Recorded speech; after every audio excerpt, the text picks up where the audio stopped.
Mapagpalang araw sa inyong lahat. Welcome sa The Covenant Word of God, ang preaching telecast ng Bread from Heaven Christian Fellowship's Media Outreach Program. Kami ay isang Reform and Bible-based Christian church na matatagpuan sa Concha Cruz, corner Domingo Poblete Street, BF Homes, Parañaque, Philippines. Para mas makilalang mabuti ang aming simbahan, maaari mong bisitahin ang aming website, www.breadfromheaven.org. Maaari mo rin kaming i-follow sa Facebook at mag-subscribe sa aming YouTube channel. Huwag mag-atubiling magpadala ng mensahe sa kahit alin sa aming mga social media accounts kung kailangan mo ng panalangin o payo. Ngayon, hayaan mo kaming ibahagi ang mga katotohanan mula sa banal na Biblia na tutulong sa atin para magtiwala sa natapos na gawain ni Hesukristo. Magbunyi sa kanyang presensya at magpuri sa ating Panginoon. Gusto nating sanayin na normal na tayo. No? Kaya balik tayo sa pagbasa sa salita ng Diyos at babasahin po natin sa Aklat ng Mga Gawa, Kabanatang 28. Mga talatang 11 hanggang 31. Mga Gawa, Kabanatang 28, talatang 11 hanggang 31. Ito na rin ang huling bahagi ng Aklat ng Mga Gawa.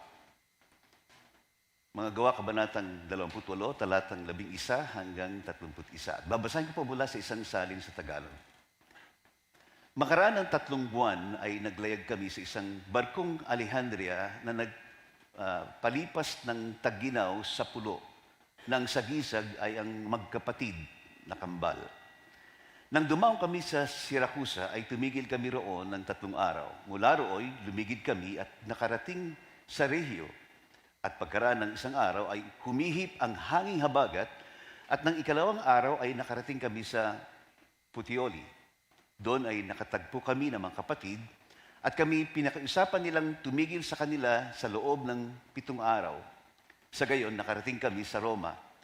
Ang mga kapatid doon, nang mabalitaan ng tungkol sa amin, ay dumating mula sa pamilihan ng Apio at sa 3 bahay tuluyan upang salubungin kami. Pagkakita sa kanila, si Pablo ay nagpasalamat sa Diyos at lumakas ang kanyang loob. Nang makarating kami sa Roma, si Pablo ay pinahintulutang manirahang mag-isa kasama ang kawal na sa kanya'y nagbabantay. Pagkaraan ng 3 araw, tinipon niya ang mga pinuno ng mga Hudyo at nang sila'y matipon na, ay sinabi niya sa kanila, "Mga kapatid, bagamat wala akong ginagawang anuman laban sa bayan o sa mga kaugalian ng ating mga ninuno, ay ibinigay akong bilanggo buhat sa Jerusalem sa mga kamay ng mga taga-Roma. Nang ako'y kanilang siyasat na, ibig sana akong palayain ng mga taga-Roma sapagkat walang anumang kadahilanang marapat sa kamatayan na natagpuan sa akin. Subalit nang tumutol ang mga Hudyo, napilitan akong dumulog kay Cesar, bagamat wala akong paratang laban sa aking bansa, kaya't sa kadahilanang ito, tinawag ko kayo upang makipagkita at makipag-usap sa inyo. Yamang dahil sa pag-asa ng Israel, ay nagagapos ako ng tanikalang ito." At sinabi nila sa kanya, "Kami walang natanggap ng mga sulat na galing sa Judea tungkol sa iyo. Ni walang pumaritong kapatid na nagbalita o nagsalita ng anumang masama tungkol sa iyo. Subalit ibig naming marinig sa iyo kung ano ang iyong mga iniisip. Sapagkat alam namin na marami nagsasalita ng laban sa sektang ito sa lahat ng mga lugar."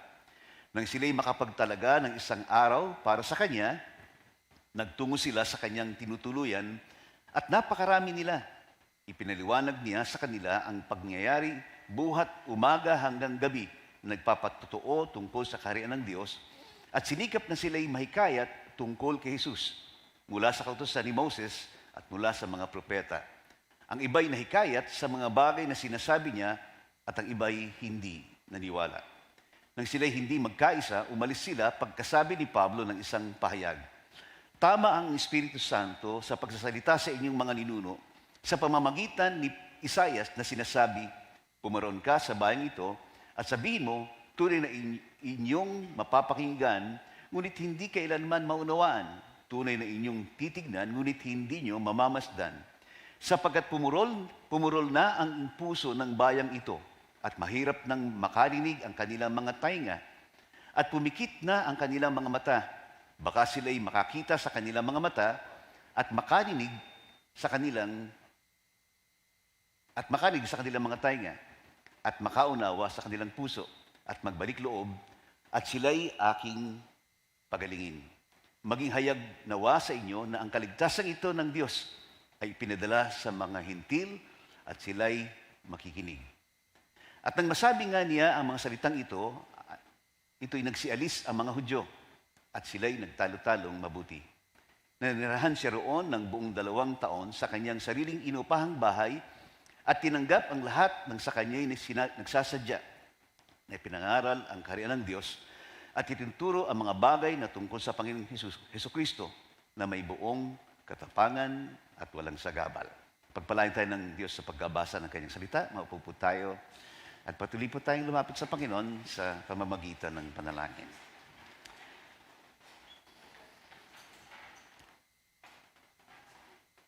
Maraming Diyos, ipapasalamat kami sa patuloy namin pagsamba sa iyo. At patuloy nga na pinagkakatiwala po namin sa iyo ang sandaling ito na kumilos ka sa aming kalagitnaan, mag-usap ka sa bawat sa amin, at ang salita mo'y maging salita para sa amin sa umagang ito. Salamat po, Panginoon. Ito pong aming dalangin sa pangalan po ng aming Panginoong Jesus. Amen. Tatapusin po natin sa linggong ito ang ating pagtatalakay sa ating tema sa isang quarter natin mula January hanggang March. At ito pong huling linggo ng Marso. Ang ating tema, itong unang quarter natin ay pinamagatang, "And you shall be my witnesses by the power of the Holy Spirit." At gagamitin ko na rin pagkakataon ito na gamitin ang huling bahagi ng aklat ng mga gawa sa ating pong pagbubulay-bulay ng salita ng Diyos. At makikita natin ang pagtatapos ng aklat ng mga gawa na ang pangunahing katauhan ay si Pablo. Naging masyadong kilala ang pangalan ni Pablo. Hindi lamang doon sa kanyang mga sinulat na mga epistles, kundi hanggang sa huling bahagi ng aklat ng mga gawa, ang naging pangunahing katauhan ay si Pablo. At nakilala natin si Pablo dito sa aklat ng mga gawa mula sa kanyang pagiging Saulo. So mula sa Saulo ay tinawag siyang Pablo. Hindi ko alam kung bakit sa paglipas ng panahon, yung Pablo ay inugnay dun sa mga lalaki na mukhang mga gigulo kung tawagin, no? Kasi mga pabling, no? Pero sa totoo lang, nung bata-bata pa ako, kasi ang pangalan ko ay Saubel. So para magpakilala ko sa ibang mga babae, ginagamit ko Paul. Naikwento ko naman yung sa asawa ko, ano? So nakilala natin si Pablo mula sa pagiging Saulo ay naging Pablo. At sa pagiging Saulo ay siya ay naging masigasig na taga-usig ng mga taga-sunod ni Kristo. No? A great persecutor of those who followed the Lord. Hanggang sa pagbabago ng kanyang buhay at hanggang siya na mismo ay nagsimula at nanguna sa pangangaral ng Ebanghelyo.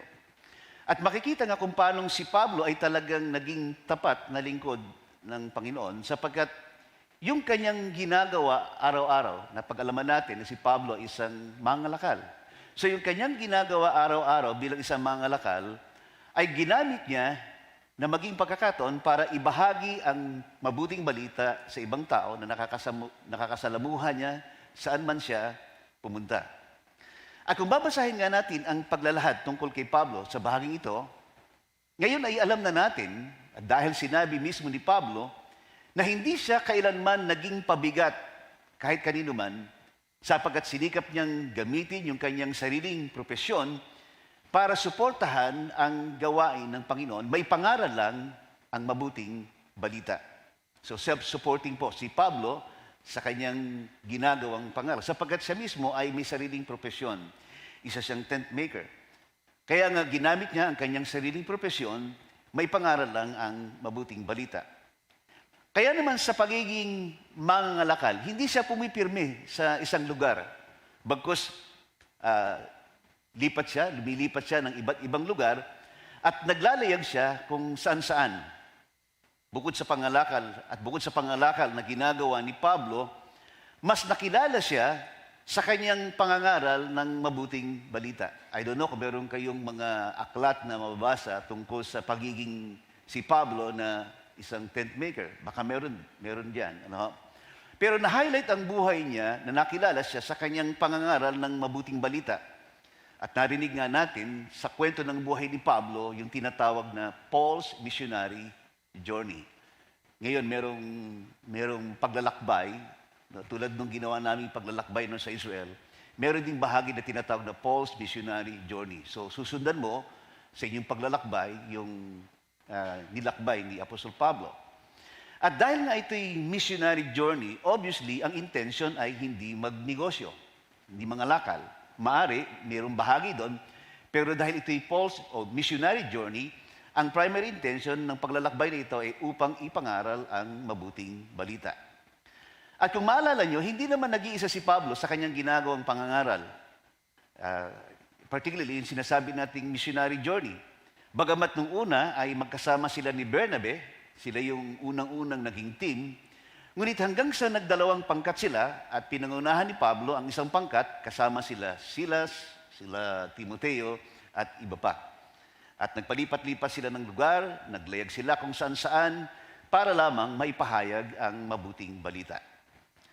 Ngunit sa pagkakataong ito, sa tagpong ito na isinasalaysay muli ang tungkol sa buhay ni Pablo dito po sa Aklat ng Mga Gawa, mapapansin nyo na ang kanilang paglalakbay at paglalayag sa iba't ibang lugar, bagamat itinala ito na bahagi ng tinatawag na missionary journey. Isinama itong paglalakbay na binabanggit sa bahagi ito. Pero sa totoo, ang dahilan ng paglalakbay na ito ay upang iharap si Pablo sa korte ng Roma at litisin. So kakaiba ang naging paglalakbay na ito, sapagkat ang pangunahing dahilan ng paglalakbay nito ay upang iharap si Pablo sa korte ng Roma at litisin bilang isang bilanggo. Pero matatanda natin, hindi nabilanggo si Pablo sa anumang krimen, kundi dahil sa pangangaral ng Ebanghelyo. Tanda natin, si Pablo ay isang mangalakal. Marangal siya nagtatrabaho at matapat din siyang namumuhay bilang tagasunod ni Kristo. Pero sa kabilang banda, nabilanggo siya na wala naman siyang kasalanan.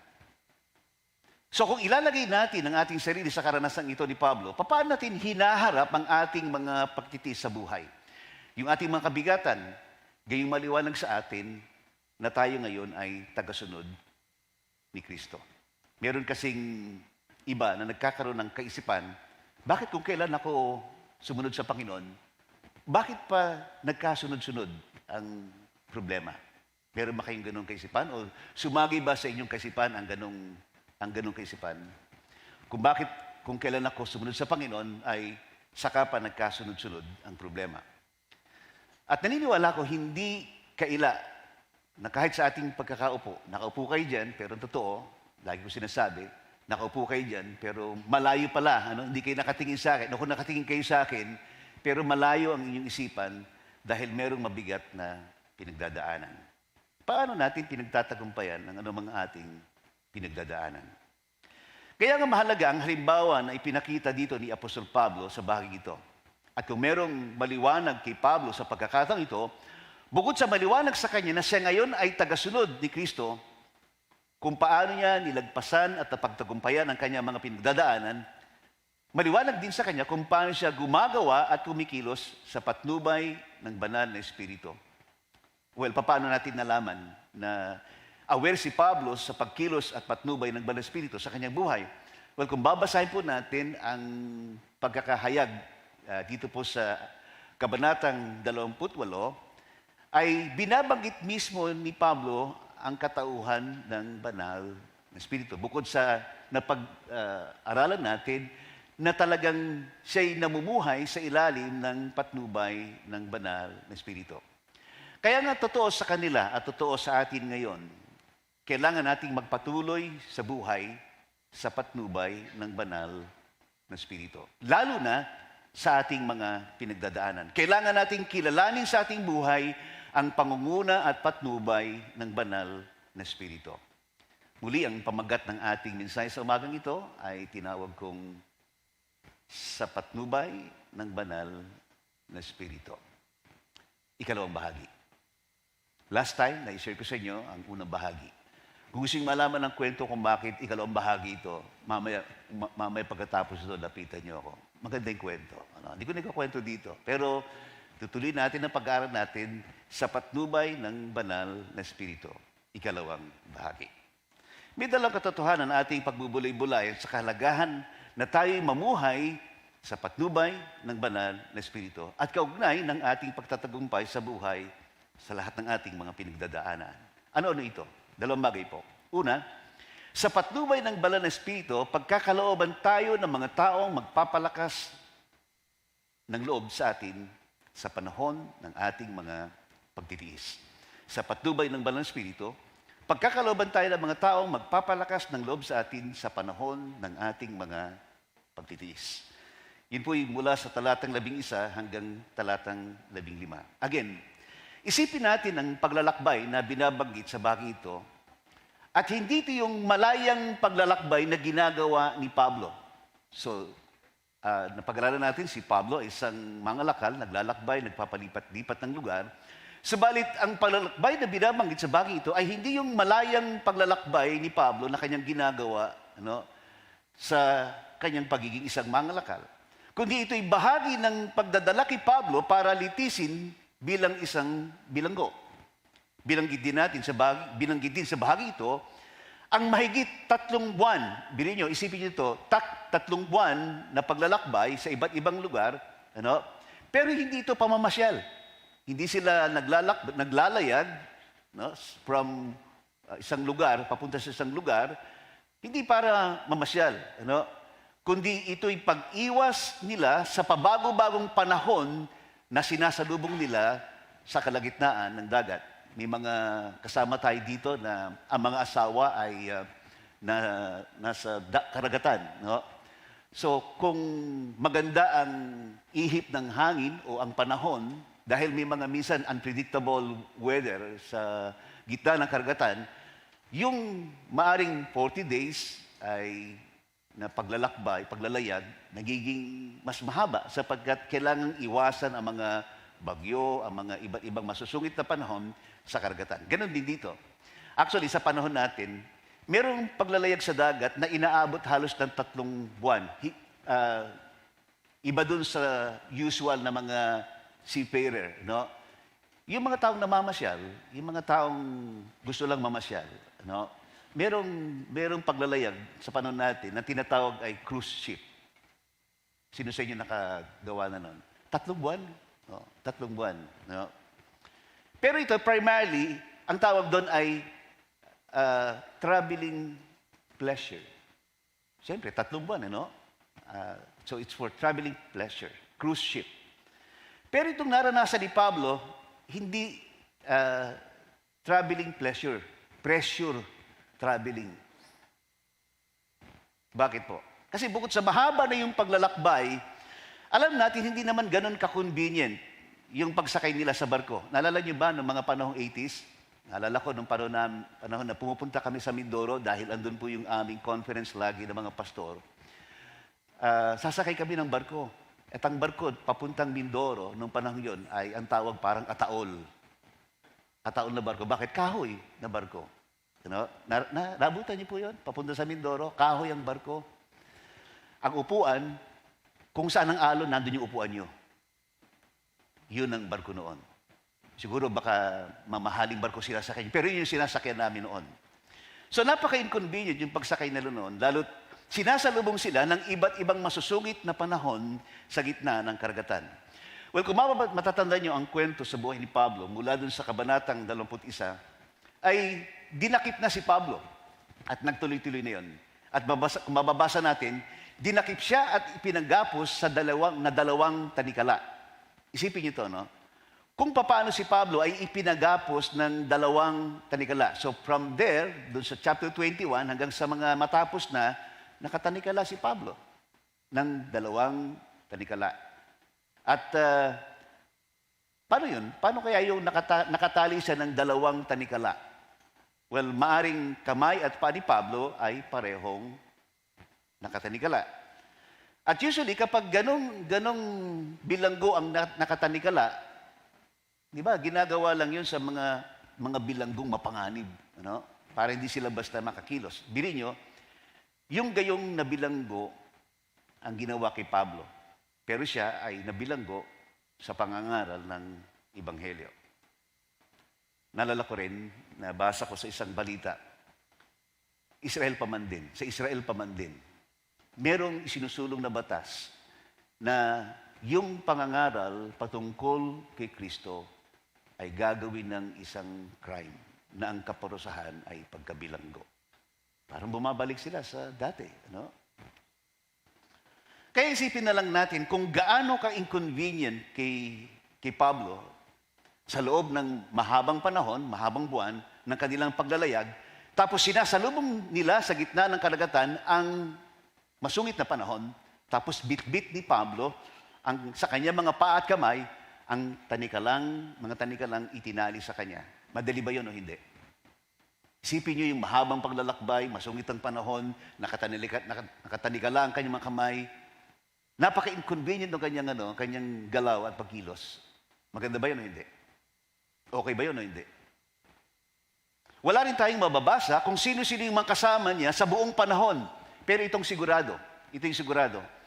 Merong mga kawal na nakapaligid sa kanya at siya'y mahigpit na binabantayan. So isipin nyo, nakatali na nga si Pablo, paa at kamay, tapos binabantayan pa, nakasakay sila sa barko at sinasalubong ng masungit na panahon. Ano sa palagay nyo ang nararanasan ni Pablo sa panahon ito? Ilagay nyo ang sarili nyo sa kalagayan ni Pablo. Ano sa palagay nyo ang nararanasan ni Pablo sa panahon iyon? Well, hindi man natin talaga mailarawan kung ano talaga ang pinagdadaanan ni Pablo, pero sigurado, matindi ang pagtitiis na pinagdadaanan ni Pablo.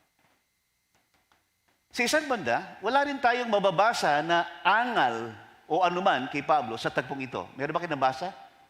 Wala, no? Wala siyang angal sa kabila ng kanyang mga pinagdadaanan. Hanggang sa dinala sila sa isang lugar, pansinin niyo ito, sa pamamagitan ng ihip ng hanging habagat. At dito natin makikita ang pagkilos ng Diyos sa buhay ni Pablo, sapagkat maliwanag din sa kanya kung paano kinikilala niya ang patnubay ng Banal na Espiritu sa kanyang buhay. Kaya nga, mapapansin nyo, yung sinabi dito na ihip ng hanging habagat ay nagbistulang kamay ng Diyos para dalhin si Pablo at ang kanyang mga kasamahan sa isang lugar hanggang sa makarating sila sa isang lugar at nakatagpo nila ang grupo ng mga mananampalataya. Napansin nyo, inihip sila ng isang malakas na hangin, habagat, at dinala sa isang lugar, tapos sa sumunod na lugar, hanggang sa makatagpo nila ang grupo ng mga mananampalataya. At ano nangyari? Ang sabi dun sa verse 13 to 15, mula ro'y lumigid kami at nakarating sa Regio at pagkaraan ng isang araw ay humihip ang hanging habagat. At ng ikalawang araw ay nakarating kami sa Putueli. Doon ay nakatagpo kami ng mga kapatid at kami pinag-usapan nilang tumigil sa kanila sa loob ng 7 araw. Sa gayon, nakarating kami sa Roma. Ang mga kapatid doon, nang mabalitaan tungkol sa amin, ay dumating mula sa pamilihan ng Apio at sa 3 bahay tuluyan upang salubungin kami. Pagkakita sa kanila, si Pablo ay nagpasalamat sa Diyos at lumakas ang kanyang loob. Pansinin niyo mga kapatid. Pansinin niyo kung paanong binigyang pansin sa bahaging ito ang tungkol kay Pablo nung sila'y makatagpo ng mga mananampalataya. Ano sabi doon? Si Pablo ay nagpasalamat sa Diyos at lumakas ang kanyang loob. Wala banggit natin kanina na wala rin tayong mababasang angal o naman kay Pablo sa tagpong ito sa kabila ng kanyang pinagdadaanan. Ngunit ang hindi natin alam, ito yung hindi natin alam, pero alam ng Diyos, sigurado tayo alam ng Diyos, sa sunod-sunod na mga pangyari, maring dumating si Pablo sa punto ng kanyang kahinaan. Well, tayo man ang lumagay sa pinagdaanan ni Pablo, sa palagay nyo, makakaranas din ba kayo ng panghihina, binilanggo ng di naman dapat ibilanggo, tinanakila na parang isang delikadong bilanggo, pinaglayag sa barko na nakatali ang kamay at paa, tapos sinasalubong binabantayan pa ng mga sundalo. Hindi kaya tayo panghinaan nun? Kaya nga yung sinabi dito na ihip ng hanging habagat ay nagmistulang kamay ng Diyos para dalhin si Pablo at ang kanyang mga kasamahan sa isang lugar kung saan nakatagpo nila ang grupo ng mga mananampalataya na naging dahilan na si Pablo ay nagpasalamat sa Diyos at lumakas ang kanyang loob. Kaya nga totoo sa kanila at totoo sa ating ngayon, bukod sa hindi lingid sa Diyos kung anong ating mga pinagdadaanan, hindi maikli ang kamay ng Diyos para tayo damayan at hindi magpapabaya ang Diyos sa atin sa anumang ating pinagdadaanan. Pakisabi sa katabi mo, hindi magpapabaya ang Diyos. Dagdagan na rin natin, o samahan na rin natin, na simulang magpasalamat sa Diyos kung anuman ang meron tayo. Di ba dito? Tulad ng nakita natin kay Pablo, si Pablo ay nagpasalamat sa Diyos at lumakas ang kanyang loob. At sa bakit ito gusto ko rin sabihin sa atin, kahit pala mga lingkod ng Diyos ay kailangan ding palakasin ng loob. Diba nakikita nyo kami dito, nakatayo, nakangiti. Paano kung wala bang linggo, wala bang panahon na wala kaming problema o walang pinagdadaanan? Kaya kung nakikita nyo yung mga pastor ninyo, paminsan-minsan ay tapikin nyo rin ng balikat. Kahit nakasan nyo, pwede na rin. Nakasan nyo yung tapik, pwede na rin. Pero kung papasinin natin maigi, kung paano kumilos ang Diyos sa pinagdadaanan ni Pablo, ano yung pinagkaloob ng Diyos kay Pablo? Inalis ba ng Panginoon yung problema ni Pablo? Inalis ba niya? Bigla ba siyang naging malaya at wala na yung mga kawal na nagbabantay sa kanya? Ganun ba yung ginawa ng Panginoon kay Pablo? Ano yung ginawa ng Diyos sa gitna ng pinagdadaanan ni Pablo? Sabi doon, nakatagpo si Pablo ng grupo ng mga mananampalataya. At ano nangyari? Si Pablo ay nagpasalamat sa Diyos at lumakas ang kanyang loob. Pag-isipan natin maigi. Sapagkat may mga pagkakataon na gumagawa ang Diyos sa buhay natin na hindi inaalis yung problema natin. Pero, pinapalakas tayo ng Diyos, at mararanasan natin ang parang kamay ng Diyos sa anumang kaparaanan para kahit anong mangyari, maranasan natin magtagumpay sa anumang pinagdadaanan natin sa pamamagitan niya. Ang sabi ng isang manunulat, the real challenge to Christian living is not to eliminate every uncomfortable circumstance from our lives, but to trust our sovereign, wise, good, and powerful God in the midst of every situation. Ang sabi niya ulit, Jesus gave us, His children, 3 reasons for not worrying this life. 1, it is necessary because of our Father. Kaya nga meron tayong Ama na matatawagan. 2, it is uncharacteristic because of our faith. Bukod sa buhay, meron kang pananampalataya. And 3, it is unwise because of our future.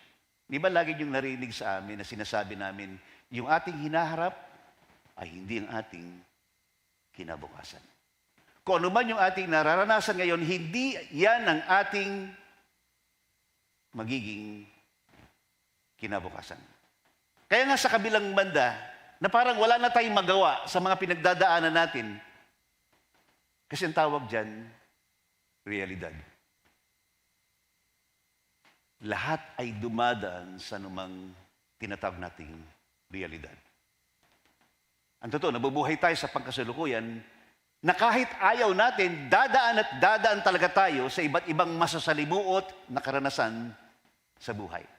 Pero, dahil kay Kristo, meron tayong magandang hinaharap. Kaya nga sa pansamantala na sinusunod-sunod tayo ng mga nagpapahina sa atin, higit dapat nating isipin na alam ng Diyos ang ating pinagdadaanan at mga pagtitiis. At tiyak hindi maikli ang kamay ng Diyos para tayo damayan at hindi magpapabaya ang Diyos sa atin. At kapag tayo ay naka-align at kumikilala sa patnubay ng Banal na Espiritu, gagawa ang Diyos ng paraan para tayo palakasin. At sa maraming pagkakataon, ay pagkakalooban tayo ng mga taong magpapalakas ng loob sa atin. Kaya nga magandang balikan din natin yung mga taong minsang nagbigay ng kalakasan sa atin. Di ba? Magandang balikan din natin yung mga taong minsang nagbigay ng kalakasan sa atin. Kasi maaaring sila rin yung gagamitin ng Panginoon para tayo palakasing muli. At sa totoo lang, minsan o madalas, yung mga kasama natin sa bahay, sila yung dapat nating balikan. Kaya nga sakaling kasama nyo, o kaya later on, pag uwi nyo sa bahay, sabihin nyo sa asawa nyo, sa anak nyo, sa magulang nyo, sabihin nyo, nagpapasalamat ako sa Diyos dahil ikaw ang dahilan kung bakit ako malakas ngayon. Pwede ba yun? O baka ayaw nyo umuwi ng bahay kasi sasakit ang puso nyo pag nakita nyo yung nasa bahay nyo. No? Sa isang banda, mga kapatid, minsan may ipinapadalang tao ang Diyos sa atin para tayo palakasin. Hindi natin napapansin dahil bukod sa malayo ang ating pansin, maaaring na-ignore natin sila, pero naandyan lang sila. Pakisabi sa katabi mo, na andito lang ako.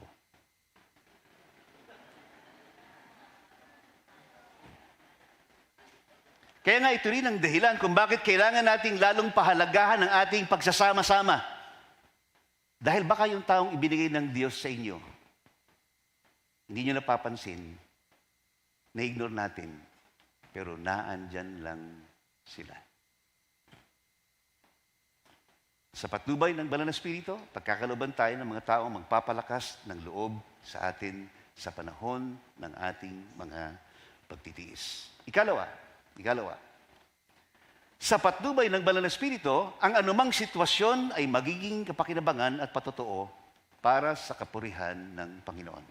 Sa patnubay ng Banal na Espiritu, ang anumang sitwasyon ay magiging pakinabang at patotoo para sa kapurihan ng Panginoon. Ito po ay sa talatang 16 hanggang talatang 31. At sa pagkakataong ito, mapapansin natin sa takbo ng kwento, napansin niyo ba, si Pablo ay pinayagang ma-house arrest. Paano yun? Si Pablo ay pinayagang ma-house arrest. Sabi dun sa talatang 16, habang si Pablo ay nag-aantay ng kanyang paglilitis, pinahintulutang manirahang mag-isa kasama ang kanyang kawal na nagbabantay sa kanya. Di ba house arrest yun? Biro niyo yun. Madami rin pabor na binigay kay Pablo. Kaya naman, imbis na ito ni Pablo ang kanyang sarili sa kanyang pagtitiis, bilanggo siya at marami siyang naranasan, naka-house arrest siya, imbis na ito ni Pablo ang kanyang sarili sa kanyang pagtitiis, ay naging pakinabang pa nga ang mga sumunod na tagpo, dahilan sa mga pagkakataon na naipahayag niya ang mabuting balita. Kaya naman kapag tinignan natin ang mga naitala sa ilang mga aklat na naisulat tungkol kay Pablo, ang ilan sa mga nadala niya, ilan sa mga pangunahing nadala ni Pablo ay mga kawal mismo na nagbabantay at nakapaligid sa kanya. Naalala niyo dun sa Acts 16? No? Kumakanta pa nga sila. At yung pagkanta ni Pablo ay nasira ang kulungan. Magaling ang boses ni Pablo.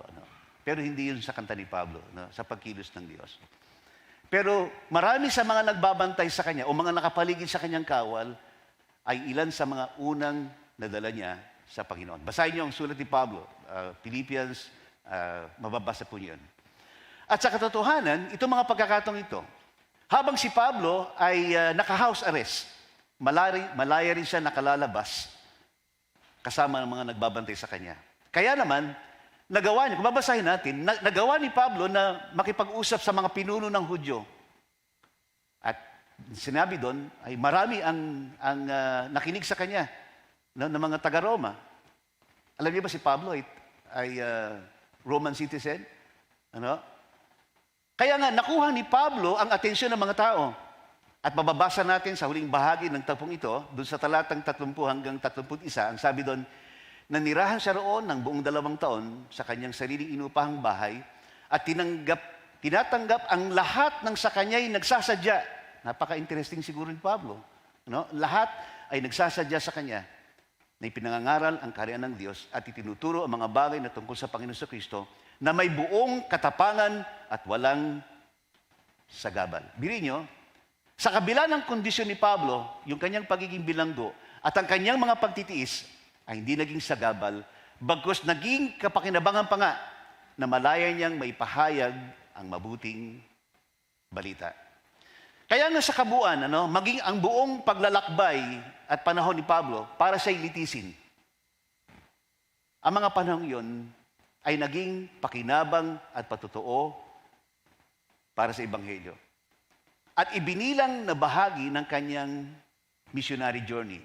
Pag pinag-aralan niyo po yung missionary journey ni Paul, actually 3 lang yung lehitimong missionary journey niya.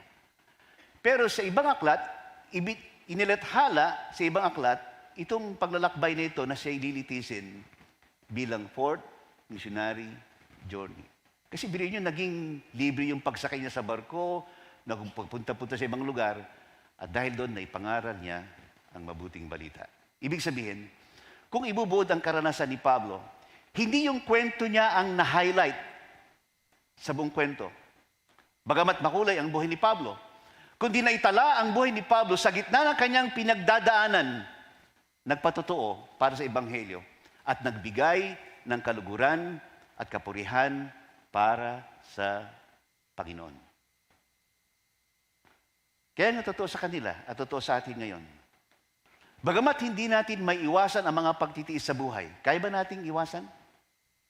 Kaya ba nating iwasan ang mga pagtitiis sa buhay?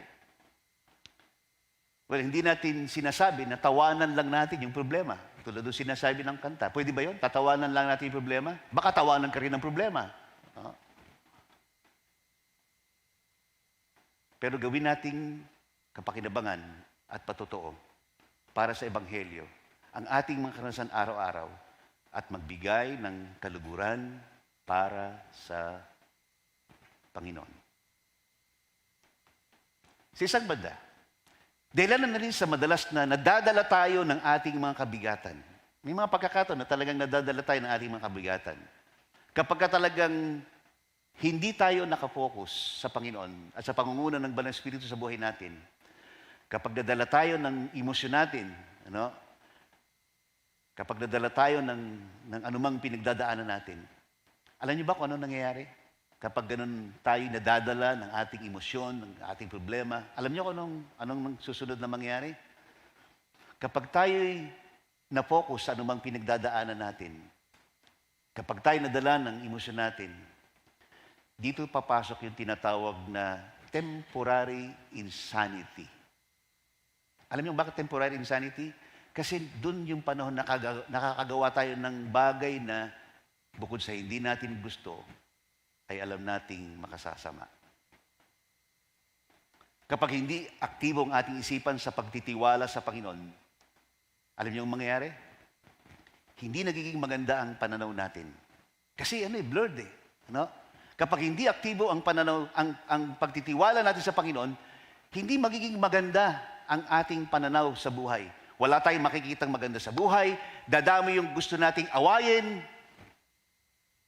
Kaya nga pati yung wala, yun yung hinahanap natin. Di ba? Hindi nagiging maganda yung pananaw natin. Dumadami yung nakikita nating hindi maganda sa buhay. Dumadami rin yung gusto nating awayin. At yung wala, yun yung ating hinahanap. dahilan para walang maging puwang na pasalamatan natin ang Panginoon. Sa kabila ng sa nakaraan, ay nakita natin ang kanyang kamay na gumawa sa buhay natin. Kaya nga kailangan natin na sa lahat ng panahon, lalo na sa mabigat na pinagdadaanan natin sa buhay, focus tayo sa Panginoon at sa patnubay ng banal na Espiritu. Meron isang manunulat ang sabi, merong 8 bagay. Things believers should remind themselves every day. 8 things believers should remind themselves every day. God is my Father. Christ is my Savior. The Holy Spirit is in me and with me. Heaven is my home. Scripture is my guide. Every believer is my family. The gospel is my message. God's glory is my goal. Ano sabi niya? 8 bagay daw. Actually, dinagdagan ko yan. 7 lang yan, pero 8 yan. 8 bagay na dapat tandaan ng mga manampalataya araw-araw. Palagay nyo. Palagay nyo. So kung ito'y mga bagay na dapat nating pahalagahan, tandaan araw-araw, subukan kaya nating sauluhin. O ulitin natin. Ano rin 8 things believers should remind themselves every day? 1, God is my Father. Christ is my Savior. The Holy Spirit is in me and with me. Heaven is my home. Scripture is my guide. Every believer is my family. The gospel is my message. God's glory is my goal. Siguro tandaan lang natin ng ilan, okay na tayo. Di ba? Ang punto, mga kapatid, kailangan sanayin o praktisin natin lagi ang ating sarili na ituon ang ating isipan sa mga bagay na magdadala sa atin para imbis na kabigatan ay maging pakinabang sa atin anumang sitwasyon at kahit ano mangyari hanggang sa huli ay magbibigay tayo ng kapurihan sa Diyos. Sapagkat sa patnubay ng Banal Espiritu, ang anumang sitwasyon ay magiging pakinabang at patotoo para sa kapurihan ng Panginoon. Ano po yung ating natutunan? 2 bagay, no? Sa kahalagaan na tayo mamuhay sa patnubay ng banal na Espiritu. Una, basahin po natin. Sa patnubay ng banal na Espiritu, pagkakalooban tayo ng mga taong magpapalakas ng loob sa atin sa panahon ng ating mga pagtitiis. So pag-uwi nyo sa bahay, sabihin nyo sa kasama sa bahay, ikaw ang dahilan kung bakit ako malakas ngayon. Kung hindi naman, no, may mga tao sa paligid natin, baka nga sabi nga natin, ito yung dahilan kung bakit lalo nating pahalagahan yung ating pagsasama-sama. Sapagkat baka yung mga taong ipinagkaloob ng Diyos sa atin para tayo palakasin, na-ignore natin, pero nandyan lang sila. Ikalawa, basahin natin, sa patnubay ng Banal na Espiritu, ang anumang sitwasyon ay magiging pakinabang at patotoo para sa kapurihan ng Panginoon. Tandaan natin, may 8 bagay, 8 bagay na dapat isipin natin araw-araw. Kung gusto niyong palitan yun, maaring katulad nun, pwede rin naman. Pero tandaan natin uli, ano rin yung 8 bagay na yon? God is my Father, Christ is my Savior, the Holy Spirit is in me and with me, Heaven is my home. Scripture is my guide. Every believer is my family. Gospel is my message. God's glory is my goal. Practicein natin, sanayin natin ang ating sarili sa mga bagay na makapagdadala sa atin upang lalo magtiwala sa Diyos. At magbigay na hanggang sa huli, ano man yung pinagdadaanan natin, magbibigay tayo ng kadaguran para sa Panginoon. Manalangin po tayo. Dahil ang Panginoon ay kumikilos sa buhay natin at ang Banal na Espiritu ay nasa kalagitnaan natin. Kung paano tayo makapangyarihan, makapamumuhay sa buhay sa pamamagitan niya. Yung paanong hihilingin natin, sasanayin din natin ang ating sarili sa patnubay, sa pangunguna ng Banal na Espiritu sa buhay natin. Kaya naman sa sandaling ito, bago pa tayo matapos sa ating pagsamba, hayaan natin kumilos ang Panginoon sa buhay natin at ipahayag natin ang mismong pagkilala natin. Kailangan natin ang patnubay ng Espiritu sa buhay natin upang makapangyarihan at matagumpay nating ipamuhay ang buhay na pinagkaloob niya sa atin. Panalangin natin, Panginoon, nais kong ito ng aking isipan sa inyo. Sa dalito, nais kong hilingin ang panguna at patnubay ng Espiritu Santo sa aking buhay. Papasalamat kami, Panginoon, sa iyong salita at patuloy na pagpalain mo kami, Panginoon. Nas magitan ng mga salitang ito, matutuo ng aming isipan sa iyo na siyang nagsimula at siyang magpapaganap nito ng aming pananampalataya. Sa ipong kapurihan, sa pangalan po ng aming Panginoong Hesus. Amen. Calling all brothers and sisters in Christ to attend our worship service, whether online or face-to-face. Let us take this time to worship, study of God's Word, strengthen our faith, evangelize our community, and pray for our personal concerns. We look forward to seeing you.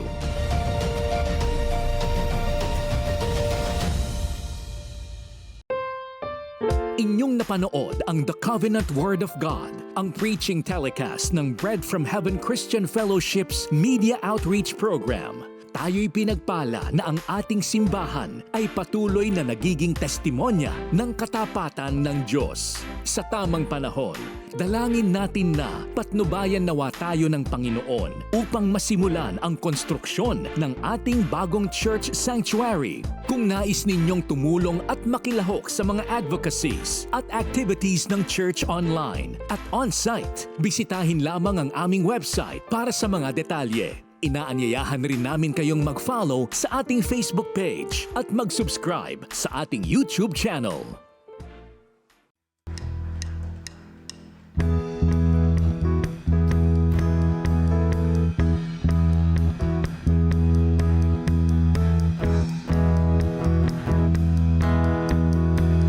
This is the day. This is the day that the Lord has made. I will rejoice and celebrate. This is the day that the Lord has made. I will rejoice and celebrate.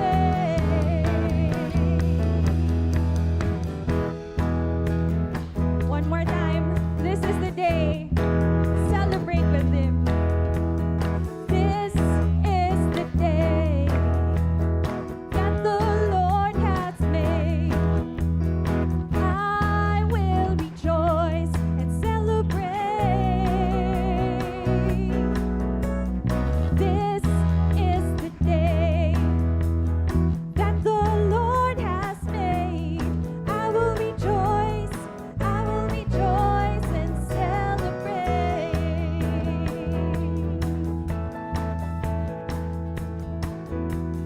He goes before me. He walks beside me. He lives within me. He is the lover of my soul. He's my friend. He's my defender. He's my provider. He's my provider. His overflowing mercies are brand new every day. Celebrate. This is the day that the Lord has made. I will rejoice and celebrate. This is the day that the Lord has made. I will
Hallelujah.